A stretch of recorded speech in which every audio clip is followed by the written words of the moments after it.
Hello beautiful people, welcome to my channel. Nandito kami ngayon sa Bami King, Vietnamese street food ang tawag, pero malaking restaurant ito, kaso lang siyempre hindi pwede magkuha ng ibang lugar kasi marami yung mga tao ngayon dito dahil dahil Martes ngayon.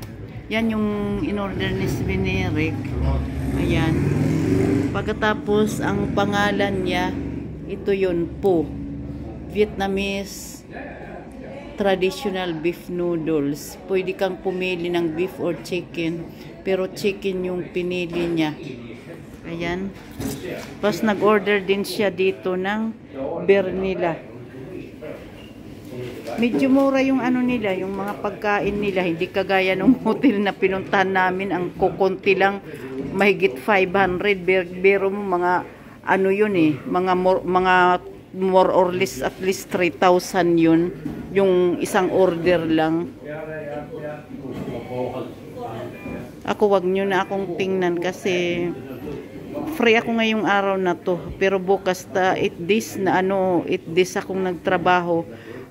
Dire-diretso last week may pa, noong Sabado pa 7 to 9 ng gabi.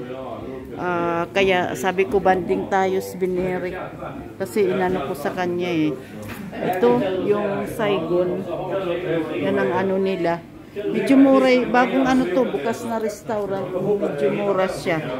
Ayan, pero mo 125 lang, 125, 550 na kasi mahigit ngayon yung magkano ba yan? Siguro less than 700 yan. Puwira yung beer ha, yan lang. Ito. Sige guys, thank you for watching, bye bye.